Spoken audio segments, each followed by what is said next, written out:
What's up everyone, I'm Twisted. In my previous video we took a look at the lore of the new client game, but as I mentioned the game has a bunch of dialogue that's full of interesting lore, and so that's what we'll be looking at today. With this being said, I highly recommend watching that video if you haven't played the game yourself. I'll be showing all the conversations between the soldier aka LeBlanc and Atakhan, but I won't be reading them to avoid making the video much longer. I know that simply showing the dialogue on screen isn't very visually appealing, but I hope you understand. A reminder that LeBlanc is trying to take advantage of Katash-Li and Atakhan by talking about their past. She will taunt them and question if what they remember actually happened. So keep in mind that neither LeBlanc nor Atakhan are reliable narrators. After Katash-Li sits down, the soldier begins by saying that he has played this game hundreds of times, meaning this is a game that existed in universe during the time of Sahn-Uzal. We get a small tutorial which isn't super interesting, so we can skip. While explaining the map, the soldier says that Katash-Li has journeyed across the land while in Sahn-Uzal's army, through dense forests, mountain peaks and rocky shores. These are the map locations from the game, but could also be the same locations we saw Atakhan feast at the start of the in-game comic. If that's the case, then the locations of the game are those same locations.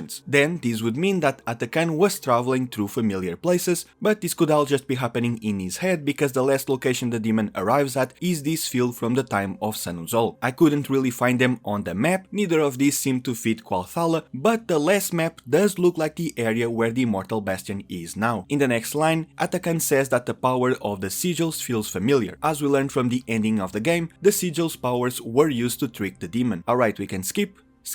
Here we have lines that are triggered individually after the player loses and restarts the game, and here we have the lines for when the player restarts after winning. This dialogue is triggered at the start of Endless Mode. From these and the previous ones we get a reason for Atakhan to keep playing, even after the reveal that the soldier is LeBlanc. The demon wants to keep regaining its memories. A nice flavor to justify why we can keep playing the game over and over. Alright, let's move on to the dialogue that happens when the player enters a resting area or beats a boss. On screen is how this dialogue lines work in case you're curious. For the purposes of this video, I'm not going to go through each of these groups. Instead, I organize the dialogues in chronological order. We'll first check out the lines about Katash-Li when he was alive, and then finish with the ones about the present. Katash-Li was Sahn-Uzal's most loyal general, but the soldier questions if he wasn't just another pawn to Sahn-Uzal. He refutes this, but he's likely lying to himself. A theme we'll see in some of these lines is how this relationship with Mordekaiser was very unhealthy. Katash-Li was so loyal that friends and foes alike called him a blind faithful dog, unafraid to kill even his own, only afraid to think for himself. Or so the soldier says. Again, LeBlanc could just be taunting Katash-Li and preying on his insecurities. To this he replies, they are just men, which could be interpreted as a lack of empathy from him, but the pause actually makes me think that he doesn't fully believe this. Here we learn that Sahn-Uzal made his soldiers fight each other for his favor. This is likely referencing whatever tradition that they had that eventually led to the Reckoner arenas that we have today. Katash-Li's many scars mean he did this many times and survived. This might be what the previous line about him killing his own men was referring to. The soldier reminds him of the siege of Noxus, this being one of the brand new locations we saw in the game's comic, which might be hinting that Atakhan wasn't actually going through those places, that it was all an illusion. He says Katash-Li ordered that no one was to be left alive. He asks him if their screams kept him up at night, to which he answers that he did what had to be done. Again we see hesitation. Sahn-Uzal chose him and shaped him. One can only stand so close to a flame until its comfort turns to torment, and Sahn-Uzal was a wildfire. This also calls back to one of the previous lines where the soldier taunted Katash-Li for his loyalty. And we get another hint that Katash-Li wasn't too proud of the things he did for Sahn-Uzal, which is further explored in these lines where the soldier says Katash-Li suffered under Sahn-Uzal, from man to soldier, from soldier to demon. In this dialogue we see some of Sahn-Uzal's titles: Tyrant of the Great Grass Ocean, which I assume is Valorant, and the Unconquered King, which is self-explanatory. The soldier mentions how he too served under Sahn-Uzal, but he was just a soldier, unlike Katash-Li, who some say might have been considered a friend by Sahn-Uzal. I don't think this is true. I think the soldier is playing with Katash-Li's feelings here. He might have wished to be considered a friend by Sahn-Uzal, but the latter kept no friends. The soldier reminds Katash-Li of his fall, but he struggles to remember at first. He asks Katash-Li if Sahn-Uzal could ever seek companionship, strong kinship, a desire to devote his life to someone, basically asking if he is capable of love. Katash-Li says that Sahn-Uzal didn't need to seek that because he was his right hand, not understanding the difference between that and what the soldier asked. Again we see how twisted and traumatized Katash-Li was. is. Here they talk about the moment Atakhan attacked Sahn-Uzal. It struck while they played this exact card game. The art in the comic doesn't reflect this, but that's just a neat pick on my part. Sahn-Uzal was the one that noticed the demon first. Katash-Li tried to protect Sahn-Uzal, but that didn't go so well for him. He dealt the first blow, Sahn-Uzal the final, gaining his final title, Demon's Bane. And these last lines are a good transition to this dialogue. Katash-Li gave his life away for Sahn-Uzal, but would Sahn-Uzal have done the same for him? Katash-Li says Sahn-Uzal was his king, and so his life was his. To which the soldier replies, the prisoner who grows to love his shackles is a fate crueler than death. Once again hinting that despite Katash-Li being nothing more than a pawn to Sahn-Uzal, he still sought his companionship and validation, though obviously he doesn't want to accept this. Katash-Li thought he could take down the demon, but he was a fool. Still, he was called brave for his actions and rewarded by Sahn-Uzal, his reward being to be bound to a demon and forever obey Sahn-Uzal's will. Sahn-Uzal used every arcane secret he had, and so the man and demon began sharing the same body, the same mind. While dying, he felt a searing pain. He felt himself being pulled to another. This stopped him from dying, but such feats always come at a cost. Makes you wonder what price LeBlanc paid. We know, for example, that Vladimir has to absorb blood to renew his flesh. So what does LeBlanc do to stay alive? Or what did she do that allowed her to live for centuries? Now our first line about Sahn-Uzal's death. The soldier says Katash-Li, or Atakhan, was there, but asks if his mind is crowded with flattering fake stories. He asks if Sahn-Uzal begged at the end. Katash-Li says he would never, but the soldier isn't convinced. In the following lines, we'll see the soldier telling stories he heard about how Sahn-Uzal might have died, and Katash-Li will be refuting these stories. It's left ambiguous how true they are, as the soldier could just be taunting Katash-Li, telling him fake stories in hopes of him opening up about the real one. Or one of these stories could be the real one, and Katash-Li simply doesn't want to accept it. But personally, I think the soldier is just taunting him. The soldier says the enemy struck from the tall grass, killing the basilisk that Sahn-Uzal was riding. The beast fell on top of him, killing him on the spot. His death was not in battle, but an accident. Katash-Li refutes this, saying he didn't die like that he met his foe in battle face to face, though he hesitates on the face to face part. It's left open if this actually happened, as both of them could be lying. Assuming Atakhan was really there, I wonder if he was the one who did it somehow. Also, he refutes the part about the accident, but not the part about the ambush, which is interesting. Yet another story. This time the soldier says that Sahn-Uzal died from a long festering wound after many years, died with a cry of desperation. Katash-Li refutes this, saying his eyes didn't show fear, only acceptance, which again implies that he was really there, but it could also just be lying to himself. A quick side note here, but someone told me that Sahn-Uzal having many different stories about his death is likely based on the real life stories about the death of Genghis Khan, the Mongolian warlord. I'm no expert, so I can't add much here, besides the fact that there does seem to be some Mongolian inspirations behind Sahn-Uzal and his culture, like just listen to the theme of his skin.